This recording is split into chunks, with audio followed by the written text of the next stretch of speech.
Fayu Loaza, le président élu, à côté le président élu, ba mataba kitaba biloko azoloba eza ya niveau na été. Les kaye na est, ya na yebi moto moko ba vota na Congo yo obiso nyonso to kendelaka na ba urne na se ya mbula eza bongo Martin Fayulu point barre. On a ça na ko sabiyese mingi na mwana tuka.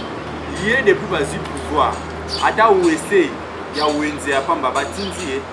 Président Martin Fayulu m'a dit dialogue biso peuple congolais tous à la vigilant mutu akosa yo te Congo eza ba congolais tous à la bon moko pona ko longisa Congo biso nde to kolonga po ezali mabe na biso.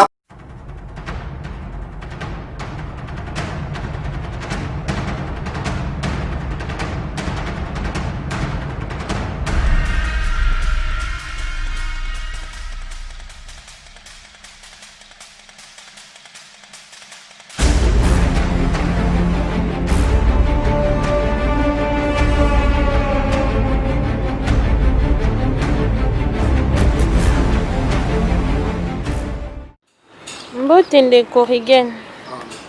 Mbote mama Kiso. Mbote ndeko lisu ya Congo. Mbote mama.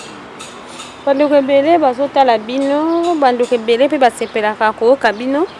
Ba rumeur moko ezotambola na Kinshasa na engumba Kinshasa balingi koyoka pe bino bandeko ya UDPS baza kolela par rapport ya ndeko Martin Fayulu makambo ebele ezolobana au sein ya UDPS et puis na mokili mobimba eza kolobama étant que bino bandeko ya ECD ba jeune tozalaki na bino pe na faden tomona ba réaction na bino okoki ko répondre nini na bandeko wana surtout ndeko babenge na kombo ya mwana suka alobi ndeko Martin Fayulu penza esengeli akende boloko na makambo nyonso eleki étant que bino ba jeune et puis ndeko liso ya Congo soki mwa likambo koki koloba par rapport ya bandeko wana. Par rapport à ça, on a sabiyese mingi na mwana tuka. Yé depuis bazi pouvoir. Ata ouese ya wenze ya pamba batinzi e. Bango baza na pouvoir pour akende luka position ba pese musala ya Hollande na mambo ya Fayulu.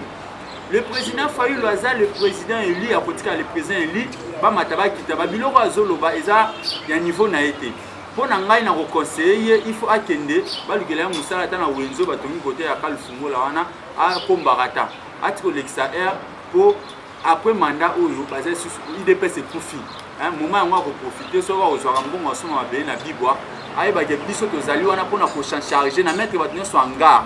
bato nyonso bazo meka na ba leader ya SID bazolo ba mabe na ba leader ya SID ba leader ya la muka ba président Martin Fayulu donc bato wana nyonso et pas nanga bazolo ba mal jeté donc ceux qui li kofino bambe ko mal jeté comme ça to bozongi c'est là donc ko pesa yo choc.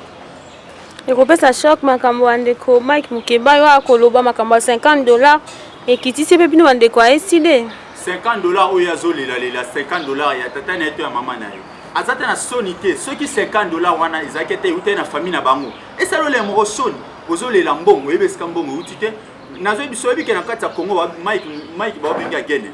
kene kana banganda nyonso so kana 500 fo yotela nga Mukeba ya 500 mwa ba chelo agene donc ba tout va comprendre que aza mutakwiti donc so zaka na 500 francs partout na kati ya Congo za na matadi za wapi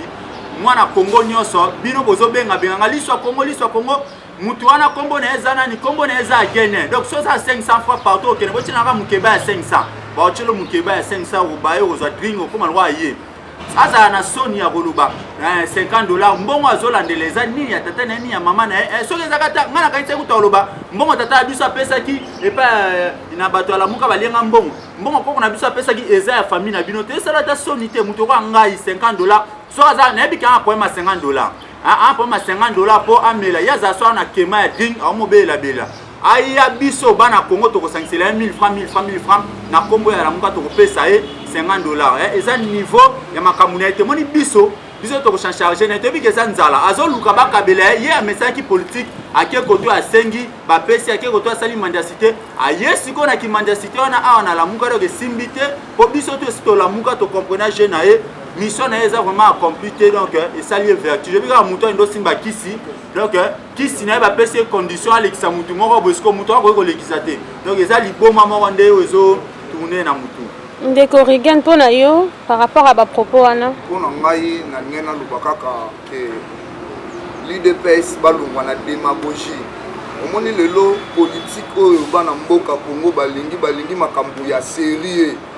eza te sur base ya mensonge ya kopakola batu bosoto moko boende bokosala elonga na bino te. Peuple azolela nzala, peuple azolela makambo ebele oyo bino bolakaki bango, olakaki président na bino alakaki na baele na nini na ba propagande na yeke akokotia base kuna na este. Est-ce que base yango isi atia makambo ya nzala aza président na yo te na este yana yebi moto moko bavota na Congo oyo obiso nyonso tokendelaka na ba urne na se ya mbula eza bongo Martin Fayulu point barre. Donc tu as reconnaître président Fachi le roi président. Je n'a pas reconnaître asa illégitime. Président Fachi béton. Asa papa soko bengi béton. Webi Fayulu asa moto. Donc ce qui n'a pas ziki moto ezata béton ba kula kya mondeni béton ni kokoya. Donc béton pona biso Fayulu asa moto. Omotenga ka simba moto ninga ziki. Aziki. Asiki azongi sima po mobali ya solo na bilombe ya solo ya Congo bana somi ya mboka Congo batelemelaki ye po biso oyo tobandi lit na papa Tshisekedi biso nde toyebi makambo papa Tshisekedi bande kobuda papa Tshisekedi abundeli démocratie papa Tshisekedi abundeli social ya peuple papa Tshisekedi abundeli makambo nyonso papa Tshisekedi bande kobundela est-ce qu'il y a te loko moko po ya lobake ya za mokitani ya papa Tshisekedi yebisanga eloko yesa kokisi na peuple congolais eza kaka démagogie azomema au sein ya public kofinga batu nde eloko bango bayebi tokoyebisa bango boye ndeko Mike Mukeba aza moko azalaki pe moko ya bino bon ndeko Mike Mukeba tokoloba ayaki mission na Lamuka il faut koloba clair Mukeba ayaki mission na Lamuka mission na échoué moni biso nde toko charger na ye vous comprenez ye azali koloba koloba si batu bayebi vérité te na niveau ya président lui le monsieur Martin Fayulu m'a dit somi ekolo akaisaki akobaki na liso obi lisesa muto ya mobola na moto abozuna na lifelo donc mobola moto abozuna kata lifelo olela mobola bokela ta mai ya kaisi makambo azoloba président Martin Fayulu kotala ye aza kuna te biso nde peuple congolais to charger na ye Mukebai ala kisabiso esika mention nini ata mention ye a voter na parlement za député mention ni na vota ye kutu baninga ba député baza na ba base Mukeba la biso base ye na lingwa la wana ba voter c'est parce que azaki na président Martin Fayulu ye kanisi soki azaki na ngambo IDPC ngaka leka na lingwa la wana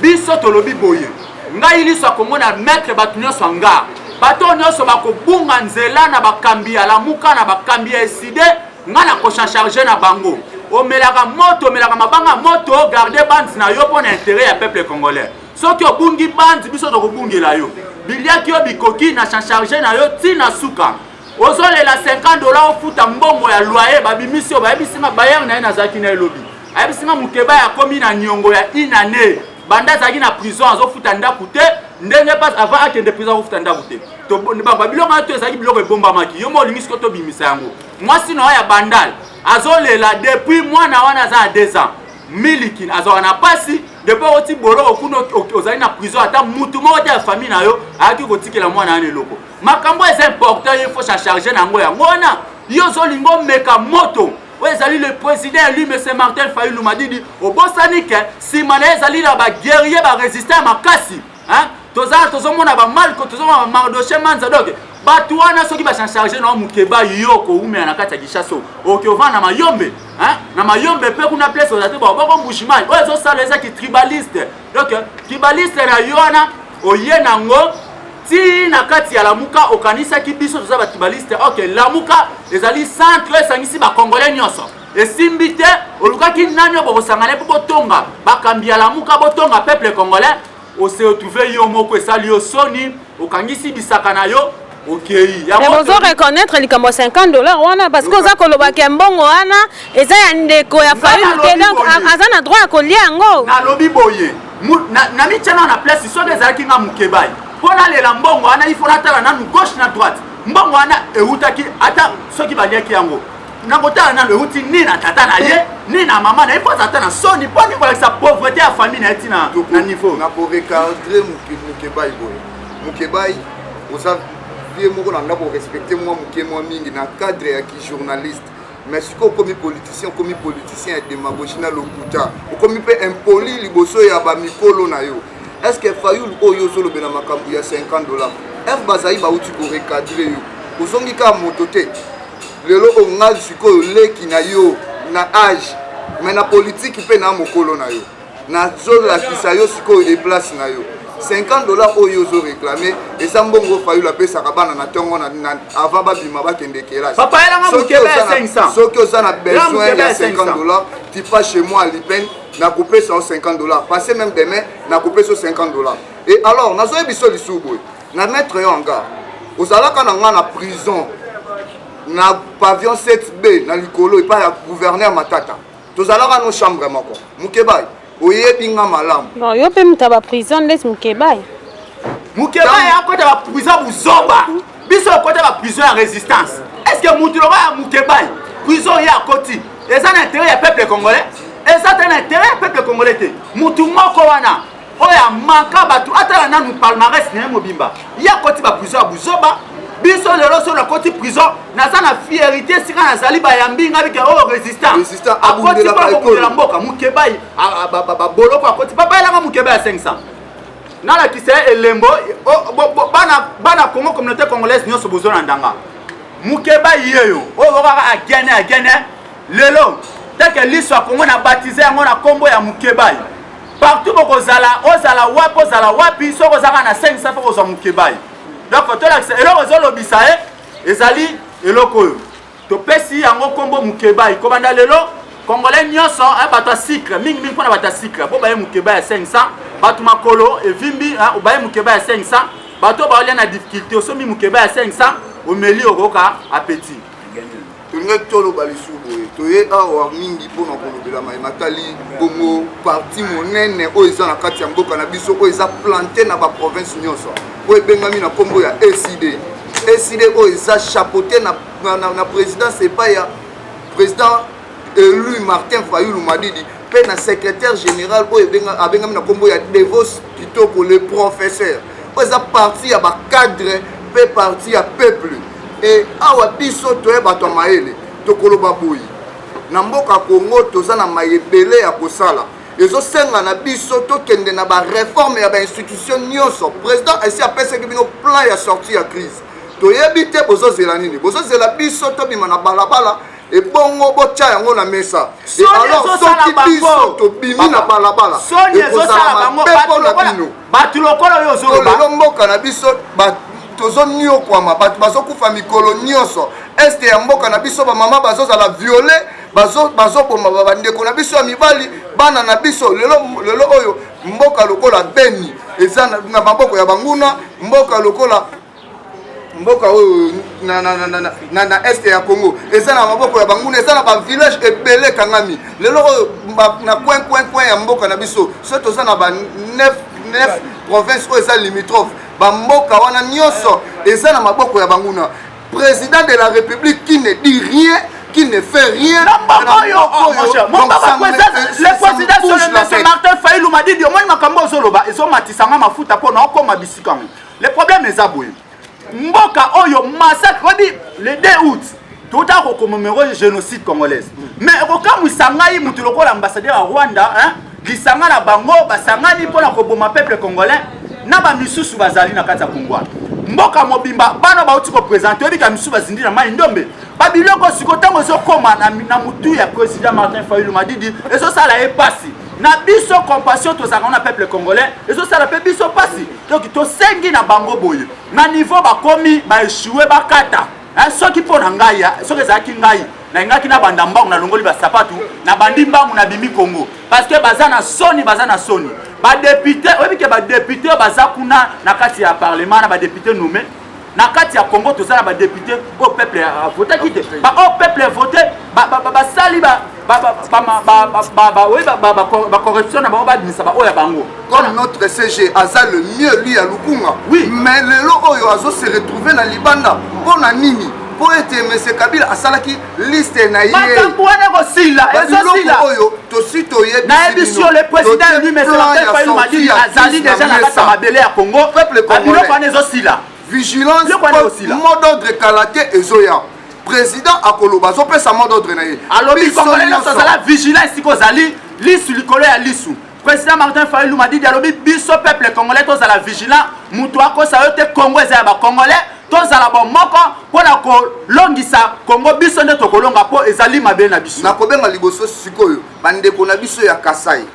to comprendre que ekolo ezalaka moko o babengi Congo biso nyonso toza bakongolais. Ma bandeko wana Kasai balobi bandeko ya Kasai to bandeko ya IDPS balobi ke bino bandeko ya Martin Fayulu bolingaki bo créer un moko ya ba tribu te biso toza na tribalisme te tribalisme na kati ya parti na biso ezalaka te so totali président na biso na secrétaire général na biso baza bikolo mibale différent et puis secrétaire général ya SID aza Kasayen et nakobenga ba peuple Kasayen na conscience frère na yo ndeko nanga soki aza moyibi soki azosala mabe nakoki jamais koencourager na ba action ya mabe azosala peuple biso nyonso toza na ekolo be moko toza na ekolo mususu te nga naza na double nationalité te naza na nationalité moko oyo eza congolaise nakoloba na bandeko na biso ya Kasai tozwa conscience totelema na nsima mutu oyo aza na susi ya Congo mobimba eno ya tribu moko eno ya batu moko etini moko te totelema na nsima ya Martin Fayulu mpo asangisi ekolo Congo mobimba soki totali bureau national na biso ya SID eza constitué na 64 membres je crois bango nyonso bazo représenter bikolo nyonso na kati ya Congo. Alors bozela 2023 makambo ya 2023 toza na ntango ya 2023 bon peuple azo souffrir souffrance au peuple akomi nango na ngonga oyo ezozela 2023 te mpo ezwa solution na yango soki ezalaki ndeko Martin Fayulu na 2 ans oyo président Tshisekedi asali alingaka bongisa mboka ndeko Tshisekedi batunaka ye ntango kozwa bokonzi okosala nini réponse na ye ezalaki bokomona ngo ntango na kokoma na pouvoir veut dire azalaki na eloko akosala te yango mpe tozomona aza mpe na eloko akosala te et alors tozokota na élection anticipée et alors tozokende na plan ya sortie ya crise ya président ayoka na esoni te tomoni déjà komi kosala ba réforme ya mike na pembeni oyo eza wana eza mayoto ba réforme tribale folo baka bien ba réforme tribale wana eza mayoto toza na posa na yango te toza na tribu moko on nomme 3 juges ya tribu moko ça veut dire na Congo mobimba ba province nyonso bazoba na bazoba o découvrir na Kasai nde ba intellectuel bazala kokamba justice congolaise justice ezali instrumentaliser balingaki ba meka kosimba moto ezali président Martin état de droit yo ozobenga ngo bon état de nini état de mboa ça c'est l'état de mboa l'état de mboa oh justice instrumentaliser likamumuke omoni bawewo abimi na balabala likambo muke omoni kuna mobulu ebimi est-ce que état de droit ezalaka bongo état de droit eza esika oyo bazo respecter droit bazo respecter baloi ya mboka ntango monsieur Félix azo violer constitution état de droit yango wana c'est l'état de droit soki lelo mwana mboka Martin Fayulu le président élu alobi ke o violer constitution yo bandi koluka mafia ndenge nini ya koluka kosimba moto c'est l'état de droit état de droit et c'est état de mboa oui nga na benga ngo état de mboa po eza eloko moko oyo eza soni na mokili mobimba bayoka mboka ya baintellectuel lokola Congo oyo bazosala biloko ya buzoba boye nga na sepelaki na Congo oyo makambo ya ki-intellectualisme totyana na mopanzi toluka basage bavie sage na mboka oyo bafanda mpo na likambo ya mboka oyo bato lokola ba Martin Fayulu baza bato esengelaki bakamba mboka oyo mpo balingaki bakamba yango na sagesse makasi lelo oyo mboka na biso ekomi na pasi ya buzoba mpo na nini baye bazokamba mboka oyo ndeko Kabila na ndeko Chilombo na biyo na bango moko akebo azokende koluka nini seni mosusu akebo koluka cour soki cour de suprême de justice po ete bango mibale baya kobunda maponami ya 2023 na babiloko ya buzoba na bango bakontinue kosala peuple congolais aza na bino lisu likolo ya lisu to comprendre ba jeune na bino ke bolingi bokabola Congo Kabila na basoda na ye na ba ministre na ye Tshisekedi na basoda na ye na ba ministre na ye na ba milice na ye ba milice ko ba milice simbité ko ba milice simbité bolimbo na ko ba milice à pleine capitale peuple congolais afungwami misu communauté congolaise nyonso o bozolanda biso ezanga liso ya Congo nazopesa bino message kopo bayaki nango ya ba milice esimbité bastigmataliser justice congolaise esimbité peuple aza éveillé biliaki bino bikoki tozozela bino ya mbala oyo me ngai napesi bino na mettre bino swanga batu nyonso oyo baza loba na kombo ya bakambi ya biso eside na bakambi ya biso alamuka na bakambi oyo bazali na bato peuple congolais za ko soutenir bolingi ba reprocher bakambi na bino te ba kontina biso baza ba intouchable lolenge biso bana bino nyonso bato ajalelo kaka biso to bato ajalelo te.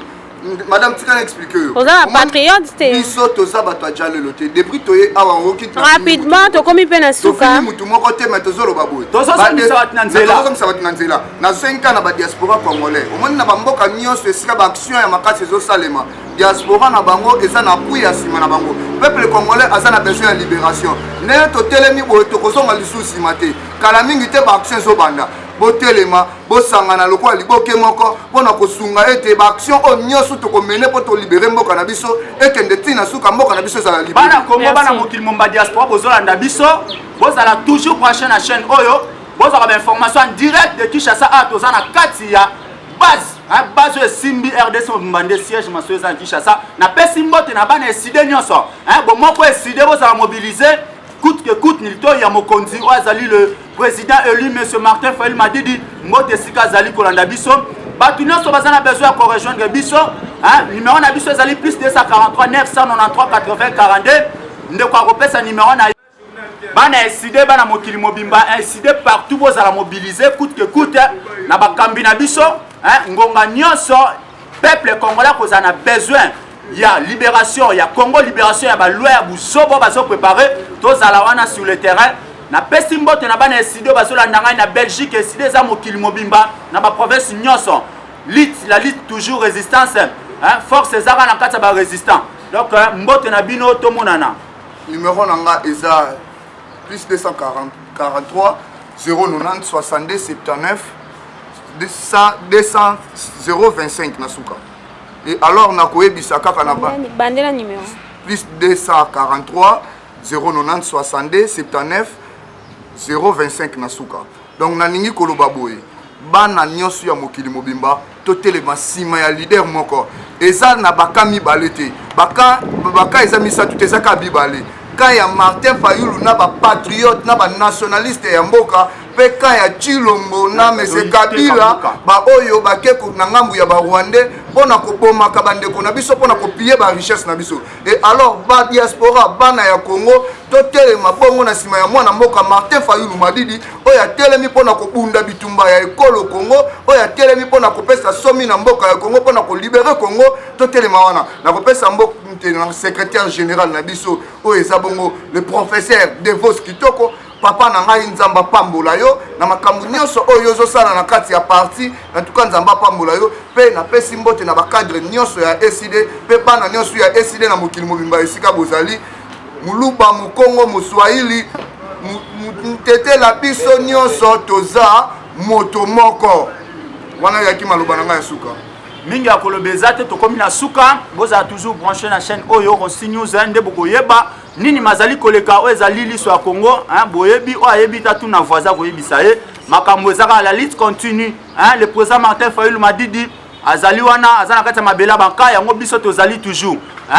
na pesi message nanga na mwana tsuka IDPS ezali parti ya bata maboma keba eside za parti ya ba cadre garder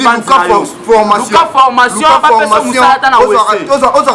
ta formation lokola biso ba oyo nde nazoloba no boye naza former cadre na kati ya parti nanga donc na oloba no na répondre yo so sentir que na mutu toi t'as pas de bagages ozoyoka koloba n'importe quoi na média et alors fais gaffe donc ozo